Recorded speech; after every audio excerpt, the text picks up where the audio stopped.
salaamaaleykum waa Malika Info ñu ñëwaat si suñu beneen émission entretien tey dañu génn Malika ñu Yeumbeul Nord fekk fa parti bi ñuy tuddee parti Union Citoyenne Buntu bi ki ko jiitee di Moustapha Gueye doyen ñu ngi lay nuyu. ñu ngi lay fay. Demba ñu ngi lay fay merci beaucoup. doyen ñu bëggoon waxtaan rek ci politique bi nga xam ne moom moo nekk ci Yeumbeul Nord.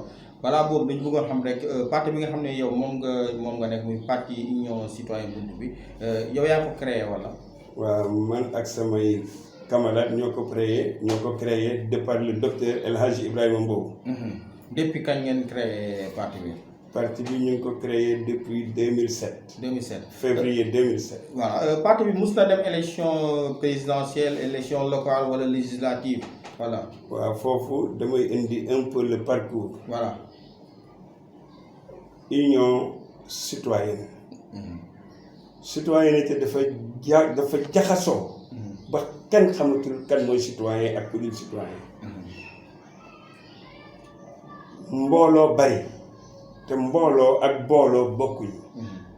mbooloo c'est la mélasse ñëpp ngi ci biir mbooloo bi su dee booloo nag ñu am éthique am vision xam li ñu bëgg xam li leen war a boole ñooñu suñu dajee rek ñooñu booloo la ñu mel duñu mbooloo. donc ñu choisir en 2007 Sénégal bari ay turbulence politique bari ay xuloo bari ay xeex bari ay saagante ñu xam ne lii doxul te Sénégal li ko war a doxal mooy doomu sénégalais yu intègre yu am éthique comme disait le professeur Kéba Mbaye àndandoo càmbar seeni jikko càmbar seeni xalaat dajaloo ne kon nañu créer booloo bi nga xam ne war maa leen boole ñu ne lan mooy war ma ñu ne mooy citoyenneté l'ensemble des caractères l'ensemble des qualités humaines boo leen boolee moo tudd baatu war ma donc loolu mooy citoyenneté ñu créé nag union boobu en 2007. ngeen dem élection ñaata yoon si bi ngeen ko créé. bi ñu ko créé en 2007 aussitôt après la ñu dem législative. ñu def coalition ak Talla Sylla coalition boobu ki la Mously Diakhaté demit assemblée nationale. defe naa l'honorable Mously Diakhaté ñëpp xam nañu ko Sénégal. en 2009 ñu dem local comme ni ñu ko nekk tey ñu am ay représentants à Sédhiou dans la Casamance dans le Jolof am à Sokone. Yeumbeul Nord bi ngeen nekk nii nga xam ne ci amoon ngeen fi représentant ci mairie bi wala. Yeumbeul Nord amuñu ko fi woon. parce que dugguñu woon Yeumbeul Nord. ndax 2007 bi mu jógee 2007 dem 2009 2012 moo ñëw ngi dem élection présidentielle ñu soutenir Macky 2012 avec yoonu yokkute à partir du 23 juin si vous vous rappelez. ngeen a gagné ci lan si jàppale Macky Sall bi. li ci Sénégal yëpp doon yaakaar. yéen personnellement la ngeen ci gagné. dara. du benn direction du benn ministre. jamais du dara loola xam ne gagné nga ci Macky. jamais.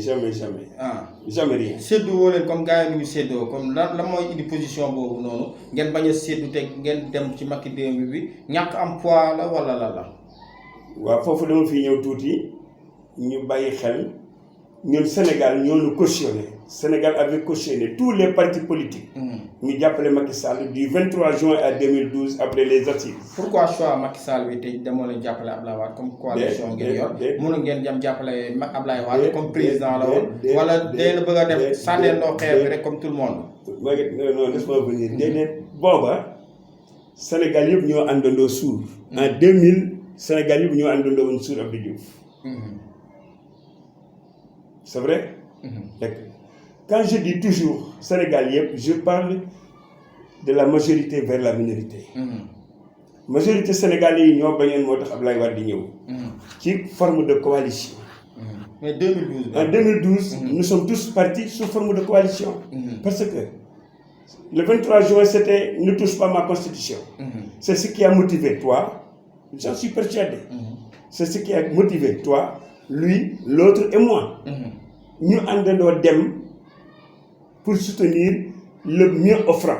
c'était pas Macky Sall. da nga ne ku jàll deuxième tour rek bu deux tours amee ñun ñëpp nañu ànd kële. rëccu amu ci li ngeen jàppale Macky Sall tey jii. non xam nga réccu olof moo ko tudde baat mais baat la boo xam ne bariwul lu muy am xam nga lu tax réccu bu amee rek ingratitude am na ñàkk gore nit mënu leen a andi fukki at nga gis léppam négatif léppam ñaaw non non non non moi je conçois pas ça. waaw léegi fal ko ba pare ngeen toppaat si ginnaawam. di ko sànniwaat xeer fu mu tourné ngeen ne li mu def baaxul te ngeen di gis réalisation yi nga xam ne mu ngi koy def ci dëkk bi même day di bokk ci coalition yi nga xam ne dañ ko jàppale woon ñàkk séddu bi est-ce que nekkul moo tax tey jii nii foo leen taxaw di sànni xeer président Macky Sall. ñan. yéen waa coalition yi ñi bokkoon Macky. ñan. wala da ngeen a génn si Macky. ñan. yéen ñëpp quoi ñi nekkoon ci coalition bi bokkoo leen ci. il faut préciser. bokkoo ci ñi sànni xeer. xam nga doo jël ñax mépp nga def ko ci benn saak. am na ci ñax yoo xam ne mën naa dundal nag am na ñax yoo xam ne boo ko nekk lekkee faat. kon ñax yëpp mënuñu nekk ci benn saak. léegi yéen a ngi ci coalition Macky 2012 bi ba tey wala génn ngeen fa. ñu ngi ci coalition bi ba tey dinaa la wax lan moo ñu ci bàyyi. voilà. c'est pas la coalition Macky 2012 c'est le Benno Bokk Yaakaar. maa ngi koy wax Maguette ça fait pas 5 jours. xam nga man damay bëgg su may wax ni di ma dégg ndax kuy wax dama lay déglu pour dégg la. ñun Sénégal moo wax. coalition Benno Bokk Yaakaar bi. Sénégal moo leen cautionné woon ca 23 juin. ci yoonu yokkute. ci dekkal ngor. ci assise nationale. Sénégal yi ànd Macky 2012 ñëw nga jàppale Macky 2012. ci biir Macky 2012 bi ci la yeneen coalition juddu ba mu yaatu. ñun ñu nekk ci biir. Benno Bokk Yaakaar bi. ci Benno Bokk Yaakaar bi. ci ngeen nekk ba léegi. laisse-moi venir. xam nga nekk ci. ak bokk ci. bokkul. la mooy différence nekk ci ak bokk yéen lan ngeen ci nekk. dañ cee nekk wala da ngeen cee bokk. parce que ñu seetaan tamit ñoom ñoo bëgg a xam. je vous en prie. voilà je vous en prie. maa ngi lay ñaan sama intégrité intellectuelle. dama bëgg ñu dégloonte. voilà ndax ñi ñuy déglu ay nit lañ. il mérite notre respect. il mérite de comprendre le message que vous et moi voulions véhiculer. Allez-y, monsieur Gueye. Merci. Je suis très content de cette question. Je l'ai dit récemment à la caisse de dépôt et de consignation. Allez-y, monsieur. xam nga su fekkoon ñun ñu ngi ci. bokk ci. waaw. en 2017. Macky Sall def ne képp ku bokk ci coalition bi boo génnee uti député ñu dàq la. su fekkee bàyyi nga ko xel fàttaliku loolu am na. teewul ñun dañoo dem uti député am Théodore Chérif Monteil le député le plus pertinent du Sénégal au moment où je vous parle. L'honorable Théodore Chérif Monteil je vous salue au passage. ndax dégg nga li ma wax. localité yii ñëw 2021. 22. du 2022. waaw nous sommes en 2021. Sénégal yëpp ñi bokk ci Benno Bokk Yaakaar yëpp di toog déglu mot de signe bu Macky Sall pour wax kan lay fal. waaw. am déet.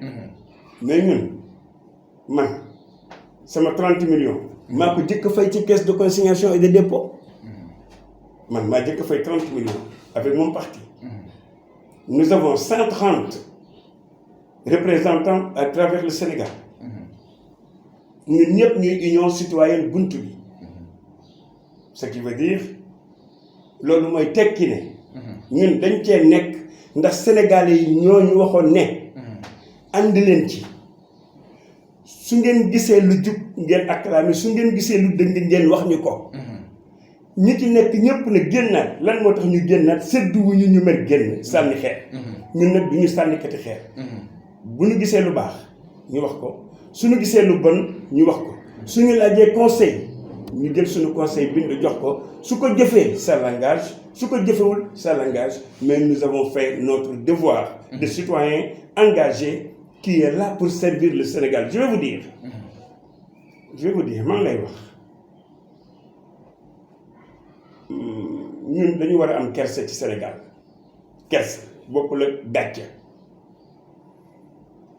Sénégal moo ñu utal bulletin de carnet de santé ndey doom di juddoogul Sénégal fayal na ñu am carnet de santé contribuable Sénégal fayal na ñu am bulletin de naissance après la naissance ñu fayal na ñu am extrait pour mën a am carte d'identité Sénégal fayal na ñu am carte nationale d'identité ñu war a tukki mu fayal ñu am passeport ñu war a jàng mu jàngal ñu ba ñu am niveau bu élevé wala ñu am niveau boo xam ne dinañu mën a bind dinañu mën a lire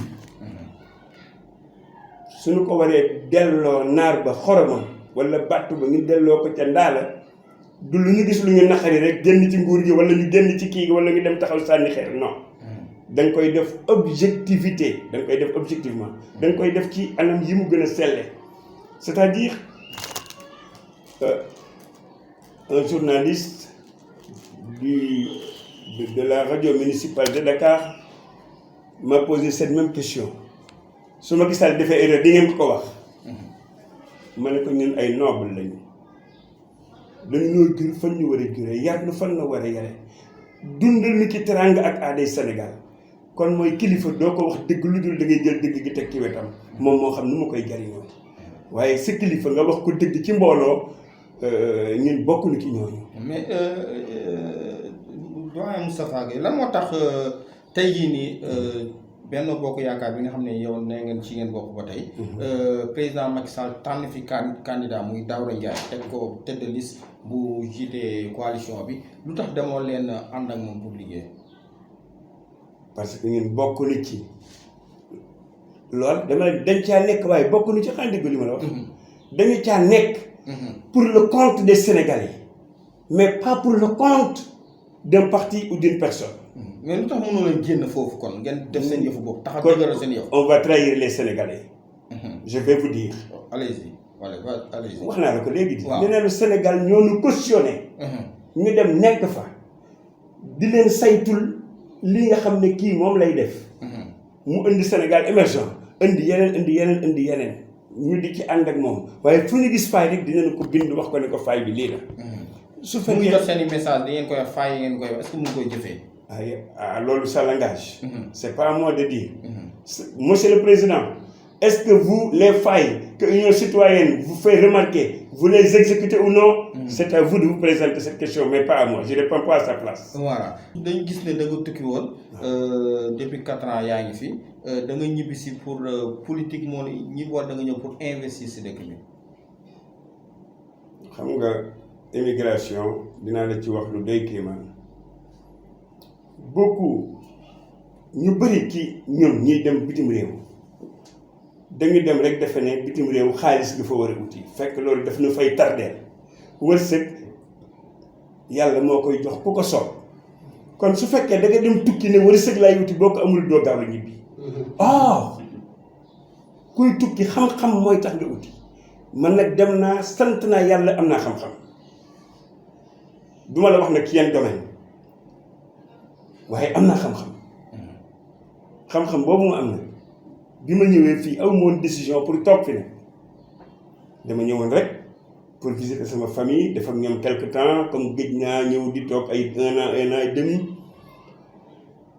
foo jaar muy suuf foo jaar muy mbalit foo jaar muy yeneen foo jaar mais je ne sais plus je comprends plus xamatuma lu xew yëmbal bi ma bàyyi woon fii 1990 ak yëmbal bi ma gis xeer yi doon fakkastal sama doom xeer bi ma doon fakkastal xeer yooyu mooy fakkastal sama doom. mais entre temps changé na ndax soo ñëwee léegi voie bi léegi defar nañu télé bi lycée bi mu ngi nii. à proximité amélioration bu mag tamit. duma laa wax ne bu may wax lu baax damay wax. bu may wax lu bon damay wax lu baax heureusement ñun duñu wax lu bon. mais nous sommes au 21e siècle. Nous devons penser aux solutions immédiates dañoo ñu ngi au 21e siècle. dañoo war a xalaat solution yu teew ak solution yi nga xam ne ki la ñu jëm moom la ñu dëgmal am vision am gis-gis am clairvoyance jëm défi 22e siècle ndax fa la ñu jëm ku dund di nga ko fekkee ku dundiwul ñi dund dinañu ko fekkee. kon notre part dañu ko war a def pour jëm foofa. donc soo may wax def nañu tali yi foo jaar suuf la tali yi mbalit la tali yi poussière la boo ci jaaree doo mën a noyyi je regrette tali amu fi ay xàll ñoo fi am. je regrette ay xàll ñoo fi am. bu dee fii nii. tali yi ay xàll la mais du tali nekkagul tali. voilà tey jii suñu la waxoon tout juste nga résumé ni ñu bilan bi nga xam ne nii le maire sortant moom moo fi nekk muy Daouda Ndiaye mun nga ñu won rek ci loo xam ne teg mun nga si teg sa bët ni ñu le maire def na lii. vous savez comme yaa ngi ci politique bi war nga mën a xam lu mu def ak lu mu deful. maire bi. li mu def moo war a toog wax ko. mais en tant que yow nga nekk politique. war nga mën a xam en tant qu'acteur politique war nga mën a xam ne lii def na ko fi. xam nga dafa am yoo xam ne état bi mooy def xaalisam ne la defal 12% ma def 15%. dafa am yoo xam ne état bi moo lay envoyé la ay fonds ne la defal nangam ñi def nangam. yooyu yëpp maire bee ko xam xaw ma ko kon su ma toogee di la wax maire bee def lii ak defuma lii. je n'oserais pas man. voilà tey personnellement voilà léegi pour Moustapha Gueye tey jii nii seen parti Union Citoyenne Buntu bi tey jii suñu leen faloon ci ban programme la leen ñi nga xam ne ni ñu ngi lay seetaan di la déglu ci ban programme la ñu mën a falee. le Sénégal entreprenant et solidaire. voilà léegi décortiquer ñu ko côté éducation côté santé ak nu ñu ko mën a décortiquer résumé ñu ko ñiy seetaan waa Yeumbeul Nord. du ma la yóbbu suñu la falee lii la. voilà du ma la yóbbu ci niveau national ci sama niveau laay. voilà Yeumbeul Nord. Yeumbeul Nord. voilà.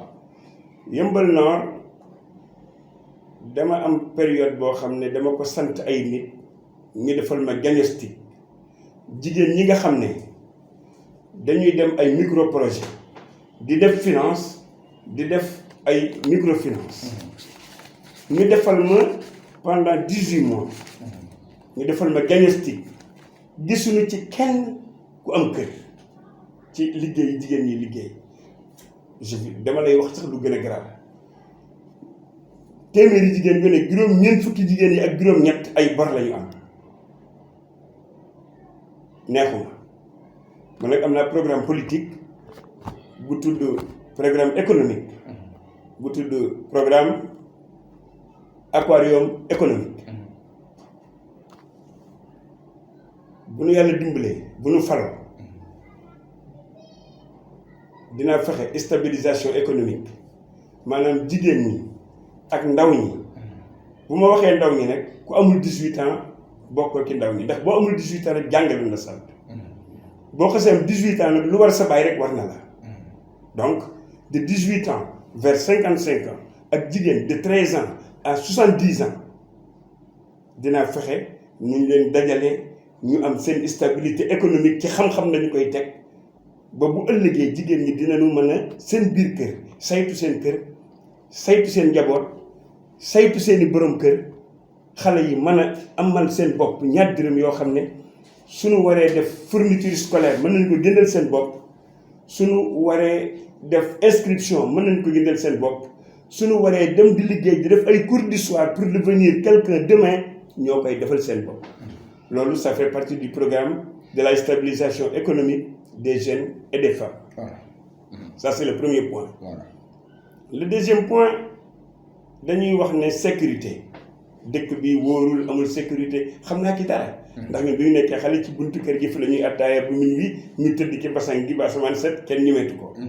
donc ma wax ak ñi may nekkal toujours ma ne leen mais sécurité pour sécuriser notre secteur qu'est-ce qu'on fait ñu xalaat ma ne leen mais il faut d'abord prendre les vieux policiers en retraite les gendarmes en retraite parce que vous savez Sénégal dafa am lu mu xamul ci alkaati bu màgget alkaati dundam yëpp ci information la ko dund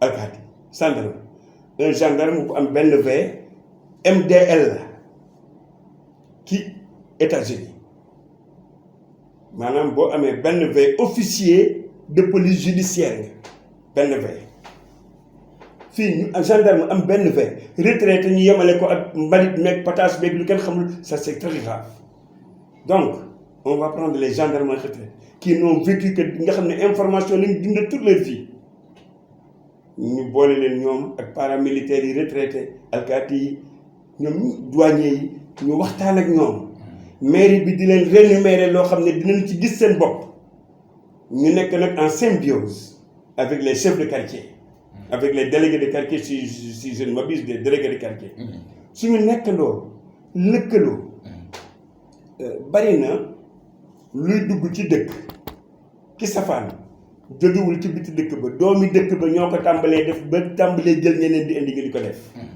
donc bu nu fexee ba doomu Yeumbeul Nord yi ñi fi nekkoon di def wàllu loolu di ko defal réew mi suñ leen ko santee ñu war koo defal benn gox dina gën a yomb donc wàllu sécurité daf ma ñor loolu dama ko cee broché rek nga xam ne bu ñu ci eggee acteurs yi nag lañ cay waxtaanee ñoom ñooy xam nañu koy bëggee nañu koy doxee nañu koy taxawale loolu ce sera leur point de vue et leur problème à faire bi ci des on va venir vers la solidarité xam nga jàppalante ak dimbalante ci àddina lañu ko fekk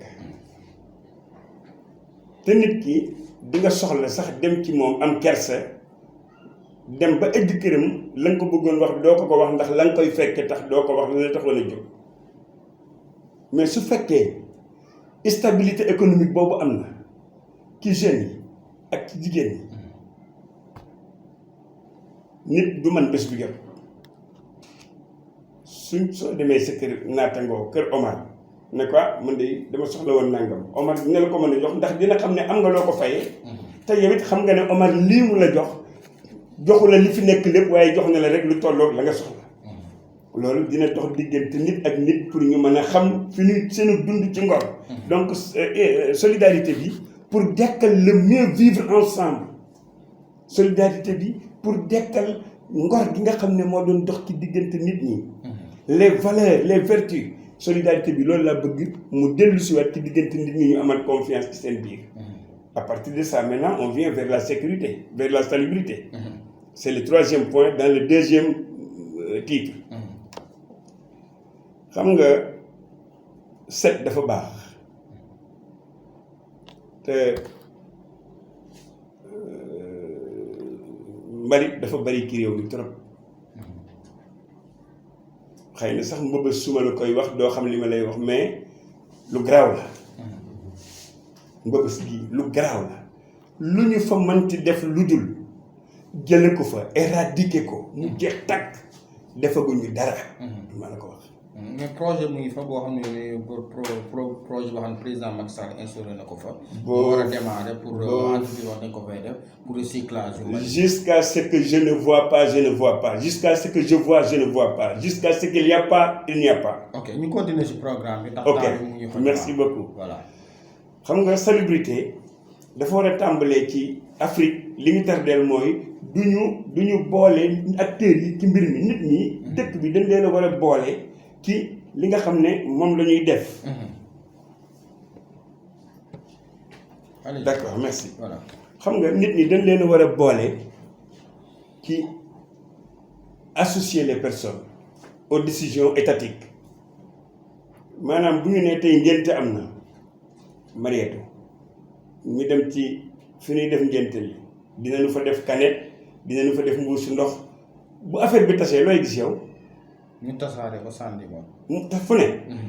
dañu ko war a tàmbali yaru ñun dañoo war a tàmbalee yaru léegi nii. bu ngente amatee utal ñaari kees yu mat 70 centimètres sur 30 wala ñaari mbuus yu mag benn fële benn fii nga wax xale yi mbuus bu ñëwati nañ ko sànni fële ñu def ko fa. bu xew bi tasee di nga gis ne set baax na. ça c'est l'innovation man fi ma jëm ak commune Yeumbeul Nord suñu fa eggee.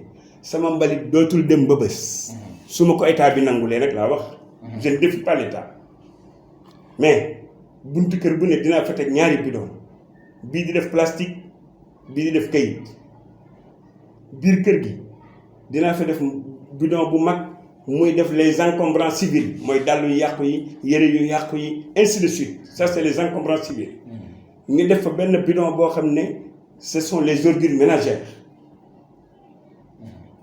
Alors qu'est-ce qu'on fait avec ça plastique bi lundi bu ne dinañu ko jël si kayit bi jeudi bu ne dinañu ko jël si ñu am fu ñu ko yóbbu ndax day am njariñ c'est de l'ordure bu ko defee encombrants civils yi der bi dàll bu der bi nangam am na ñu ko soxla te ñu ngi ci réew mi te ay industrie lañu dinañu fexe ñoom ñu ni lëkkaloo ak ñoom ba ñu koy jot li ci war a génn ci bi ci des mooy ordure ménagère bi ordure ménagère feñ rek la ñu koy sànnee wala ñu koy bàyyi ba muy xeeñ mooy ci suñu réew yi ñun bi ñu nekkee ay tuut tànk bàyyi ma dikke njaay yàlla na ko yàlla yërëm dañu daan gis yooyu la daan jël di ko def fumier comme jàngoon naa ko ca moom dem naa ca tubaab yi gis naa ni ñu koy defee bu ñu amagul matériel bi it dinañu am xam-xam bi mooy lan suñu jëlee mbalitu jën bi ak yamu àndal l'ordure ménagère chaque lundi ndax bu yàggee day xëy ci kër gi chaque lundi dañu koy jël si chaque jeudi dañu koy jël si suñu ko jëlee on va chercher dans le littoral vers Warwaay je ne sais pas une place boo xam ne suuf am na fa ñu di ko traité ak suuf si di ko traité ak doomu taal di ko traité ak les feuillages des arbres traité leen traitement bi jarul def benn produit ut une équipe bu yor ay gàbbu ak i peel ak i ratu ñu di ko jam ba mu jaxasoo ñu suul ko ñu taal ko suul ko su amee une semaine boo ko ubbee tos la wax dëgg moo baax donc li ma la wax nii kon lenn lu ci ne am na fu mu jëm lenn lu ne am na njëriñ bu ñu demee nag ba egg ci perméable bi ñu war ko commercialiser il y a des sociétés sur la place yoo xam ne soxla nañu ko si chaque secteur dans le Sénégal fait comme ça Mbëbës n'aura plus lieu il ne faut pas injecter des centaines de milliards et que le contribuable sénégalais a besoin ci ay Mbëbës et ainsi de suite. Voilà foofu ñu connaît ce programme. foofu nag maa ngi ñëw fi gën a neex. Voilà ci man. Voilà. Babacar je dis fi gën a neex ci man. Allez-y, voilà. mooy l'éducation. Voilà. Volet éducation dama gis ne Yeumbeul fii dafa amoon une élite fii Yeumbeul fii élite la woon dans l'enseignement sénégalais et même africain bari na fi ñoo xam ne ñu ngi ci àll bi ay boroomi xam-xam lañu fii la ñu jógee wala fii la ñu jàng fii la ñu tàmbalee soog a dem. Qu'est-ce que je vais faire avec Yeumbeul avec l'éducation? On va faire des assises locales. Dajale quelques professeurs, quelques maîtres, quelques enseignants, quelques parents d'élèves et quelques étudiants. Avec bien sûr des experts. yoo xam ne man maa leen di copter indi leen des experts de l'enseignement. National, locaux, international, je vais m'en charger après. ñu toog wax njàng mi au niveau de Yeumbeul Nord lan moo fi dox ñu ne lii moo dox ñu ne nañ ko parfaire. lan moo doxul ñu ne lii moo doxul ñu ne nañ fexe mu dox. lan moo fi amul ñu ne lii amul ñu ne na am suñu ko defee dinaa la wax ne dinaa fexe ci sama magistère dinaa fexe ak sama équipe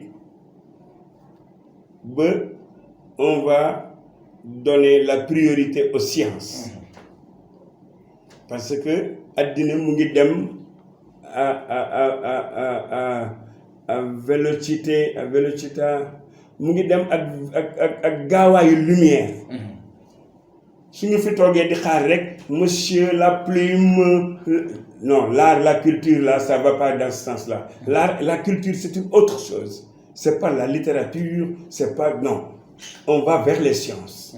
On va indiquer les jeunes vers la mathématique, vers la physique, vers la chimie. C'est ça que je veux dans notre école ici à Yeumbeul d'abord.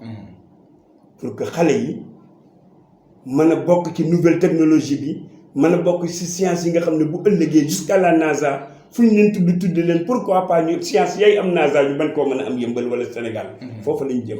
Inondation yi nga xam ne day faral di am Yeumbeul Nord chaque fois. lan nga ñu si mën a wax soo demoon ba tey nekk lan nga si mën a ban kii nga si mën a jëm pour dindi fi inondation yi. laaj nga ma lu ma neex mais j'ai toutes les solutions pour ça. Voilà. Mais laaj nga ma lu ma neex mais dinaa la tontu ci fi ma jëmoon. Voilà. Je vous ai parlé d'éducation, je vais vous parler de la santé. Parce que xam nga. ñu briefing rek parce que. briefing waaw d'accord. Alors pour la santé. santé dafa primordial. wér dafa am solo. nit ñi soo ñëwee hôpital ñu ne la boo amul duñ la faj wala ñu lay laaj xaalis loolu. Ça fait partie des compétences transférées. L'éducation, la santé, l'environnement, la culture, tout ça. Donc, comme bokk na ci compétences yi ñu ma transféré man sama mairie dinaa fexe incha allah dinaa waxtaan ak hôpitaux yi ñu lëkkaloo def ay programme ànd ci ku feebar boo duggee ci hôpital bi ñu jël la en charge. soo génnee mairie bi la mu ca war a fay mu fay ko la nga war a fay ñu seet la ca mairie bi mën a dimbalee la ca des nga fayal ko sa bopp mais fay bi nag. amul taxawu amul yóbbu police. noo ko mën a fay duñ ko fay l'essentiel da nga fay rek addina bépp nii lay doxee te moom laa bëgg sama fii doxe noonu kooku benn la bi ci des jarul kon ñuy tëb yi ci des dinañu ci ñëwaat inondation mais bala ma ñëw ci inondation dinaa la wax lu am solo nous avons des lieux de culte nous avons des écoles nous avons des mosquées nous avons des écoles publiques nous avons des écoles privées c'est pas la politique li ma lay wax nii du politique lu ma xam ne mën naa nekk la moom laa lay wax addina laa jàkkaarloo di wax ak ñoom voilà gis nga jàkk fii ci Yeumbeul Nord insha allahu taala dootul fay ndox dootul fay courant man maa koy fayal équipe bi équipe municipale bi mairie bi mooy fay jàkk yi mooy fay seen ndox mooy fay seen courant école privée yi dinañ leen structurer ba dootuñu am lu ëpp 45 élèves te ñoo leen di fayal ndox ñoo leen di fayal courant xaalis biy dugg fi muy dugg xam nañu ko bu ñu ko fa jëlee fi ñu ko war a def bu ñu ko fa defee ñëpp jariñu foofu dama fi wax boobu point bi ci des gis nga inondation yi nii je viens je ris damay ñëw damay ree dama naan mais ñii yan xeeti xam-xam la ñu am ndax damay dem ci place ñu ne ma banque mondiale ñëw na fii injecté na 150 millions de dollars nangam je n'en reviens pas xam nga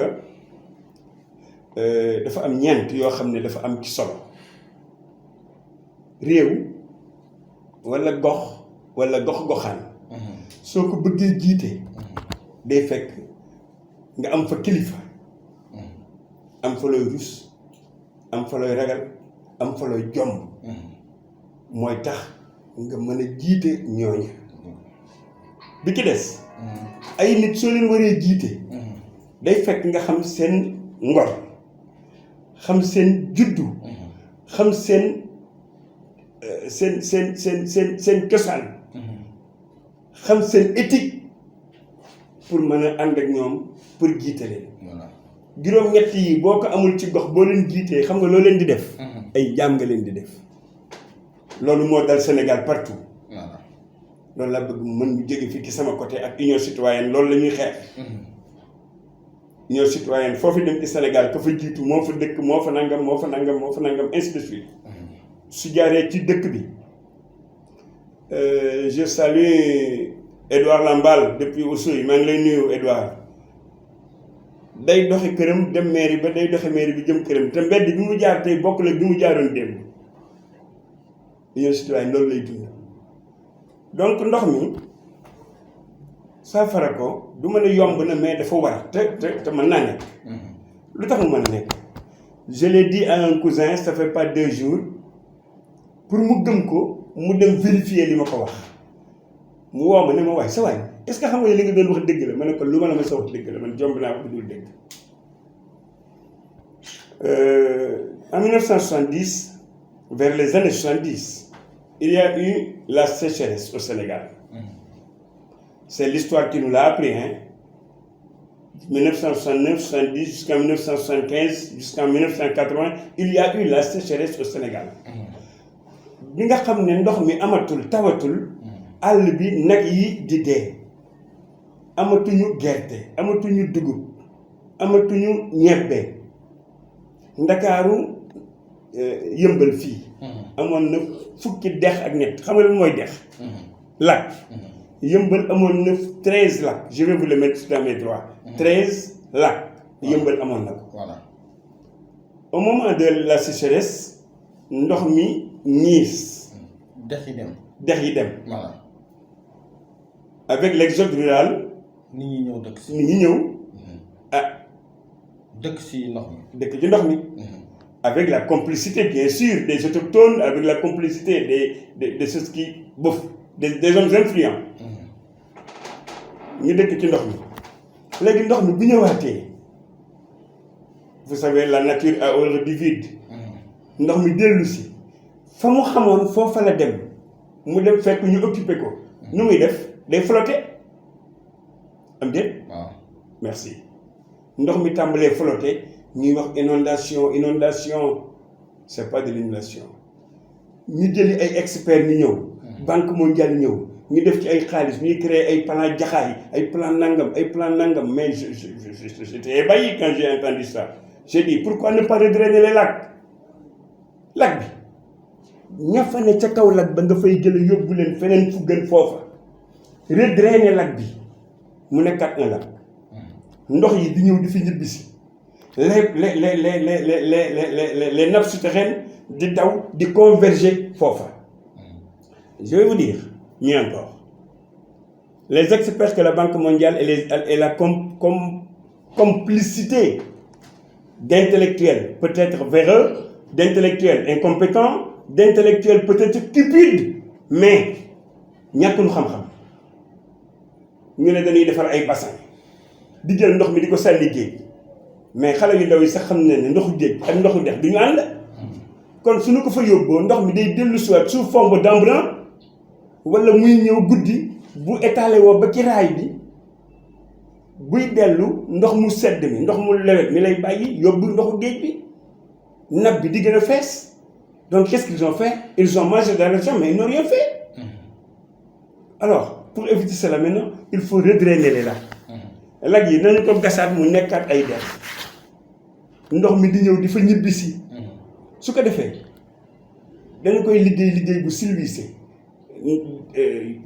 Yawaax fii benn dex la nekkoon na 140 mètres sur 220 léegi bu ñu koy jëlaat dañuy jël lagu 50 centimètres 50 mètres ak 150 mètres suñu ko amee profondeur 3 mètres 2 mètres 50 3 mètres on va avoir un bon lac ñu wutal ko nag un quai de 4 mètres ci ginnaaw quai bi ñu def fa ay 3 garab par 1 mètre 50 2 mètres nous aurons un poumon vert nous aurons la solution pour les inondations et d'une pierre on va faire plusieurs coups même donc solution bi moom wax naa ko sa waay wax naa ko ay nit wax naa ko ay experts ñu ne ma mais gars yi bi ñuy def lii fu ñu nekkoon ma ne leen nekkuñu woon fenn xaalis baa leen ñoroon moo tax defaluñu askan wi li ñu bëgg mais ñàkkuñu xam-xam donc foofu grosso modo wax naa la rek ne la lu mën a nekk la te lu war a nekk la te dina nekk incha allah.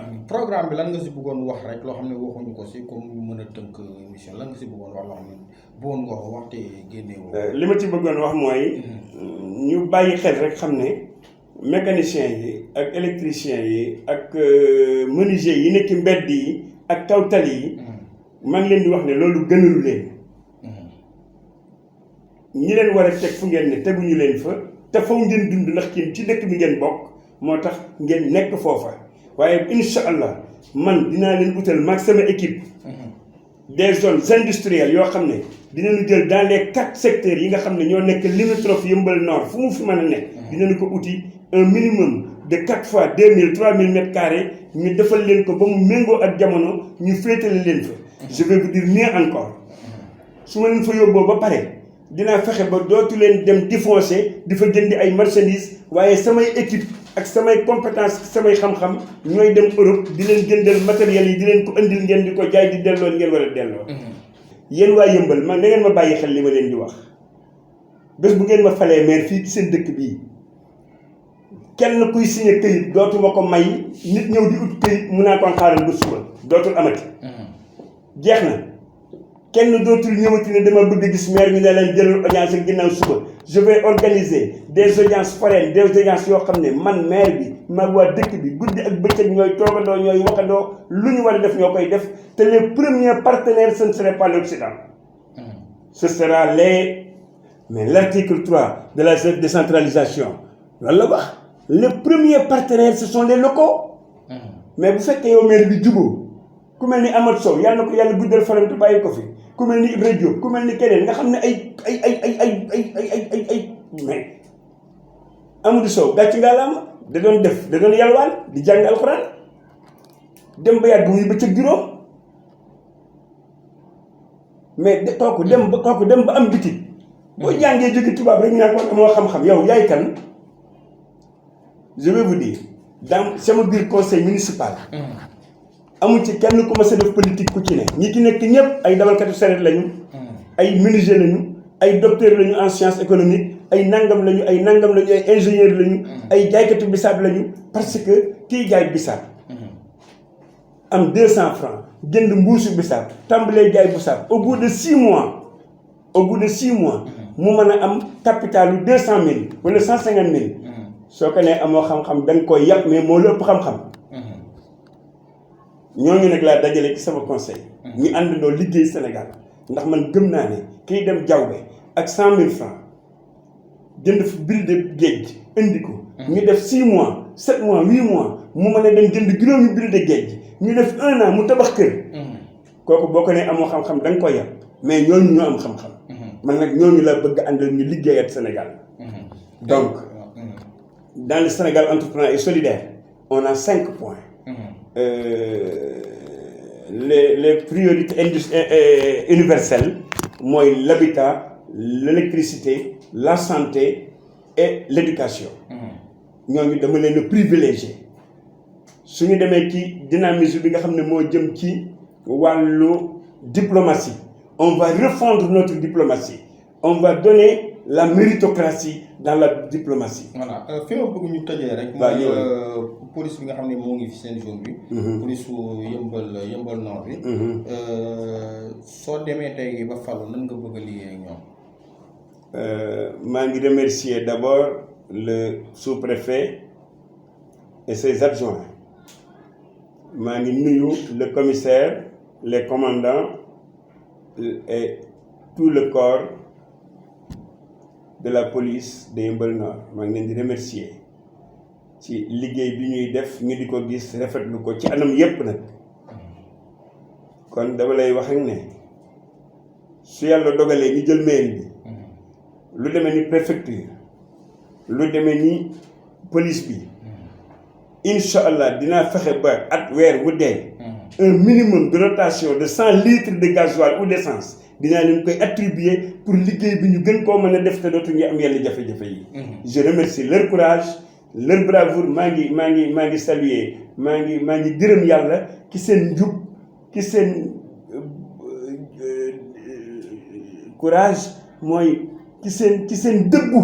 ci doxalin bi ñuy doxal ak nekkin bu sell bi ñu nekkee ak kilifa yi nga xam ne ñu ngi ci dëkk bi ndax ñoom ñu ngi nuyu gis chef de village ñu ngi nuyu ji Cheikh Abdou Aziz Abo sama sëriñ d'ailleurs mais sama xarit ñu ngi nuyu le chef de village de Thiaroye Kaw ñoom ñëpp ñu ngi dem di leen saluer di leen rencontrer di waxtaan ak ñoom ci njaboot gi te loolu mooy li ma la waxoon au début askan boo leen bëggee ilif da ngay xam seen dundin xam seen cosaan xam seen tedd nga xam seen éthique mooy tax nga mën leen a ilif ñoom nag gëstu nañu ba xam loolu ci yëmbal moo tax seen maa ngi saluer seen bravoure ci nekkin boobu ni ñu ko nekkee. Ce mot de la fin.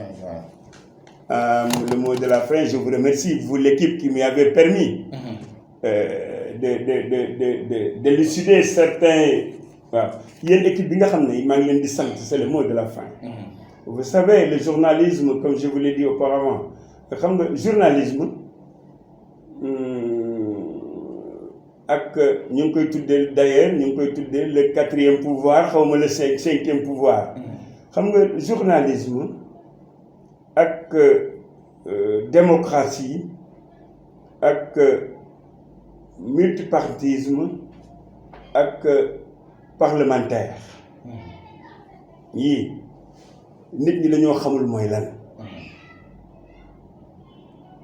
kiy tas xibaar au péril de sa vie kiy tas xibaar mais bés bu ngeen bakkanam lay teg ci xottu nen pour mën a am xibaar kon man damay saluer seen courage di saluer seen détermination waaw di saluer seen bëgg liggéey ndax bu la ko jaralee rek bëgg nga ko loolu maa ngi koy saluer dinaa def benn cours magistral léegi ci démocratie démocratie ni ñu ko jàppe nii c'est l'anarchie le Sénégal il n'y a pas la démocratie au Sénégal hein, je vous le dis il y a l'anarchie la démocratie c'est Demos Kratos Demos Kratos rendre compte le parlementaire quand il quitte le Parlement il doit aller vers ses électeurs vers ceux qui l'ont élu pour leur rendre compte de ce qui s'est passé au Parlement s'il y a des lois à voter mu wax leen yi ñu ki adopté ñu jël ko yi ñu rejeté ñu wax ko mu delluwaat wax ca loola kon loolu en réalité loolu mooy démocratie su fekkee li ñuy wax candidat n'importe qui peut être candidat actuellement c'est pas une démocratie ça démocratie candidat bi muy reconnaître mooy il candido ku set ki celui qui doit aller conquérir le pouvoir pour servir son peuple, sa nation, pour servir ses pairs, pour être quelqu'un dans l'histoire, dans les années à venir. kooku dafa war a nekk koo xam ne takkul day wax dëgg xam nga jikko yonent candidat jikko yonent la war a yor noonu laa la ko mën a waxee mu leer ci sa bopp. ab yonent du wor du fen du wuri du nëbb dëgg. kii mooy candidat. jërëjëf merci beaucoup jërëjëf. jazakumullahu xayran. voilà jërëjëf Moustapha Gueye bu parti Union Citoyenne Bunt Bi ñu amoon mbégte doon ko dalal tey jii nii si suñu émission entretien xam naa ne waxtaan bi waroon na fi gën a mais temps bi moo ñu ko ji xam naa dinañ ñëwaat doyen. ci yeneen perspectives yoo xam ne avec plaisir waxtaan ak yow balaa local yi di ñëw. avec plaisir dinañ jox rendez-vous si suñu beneen émission entretien.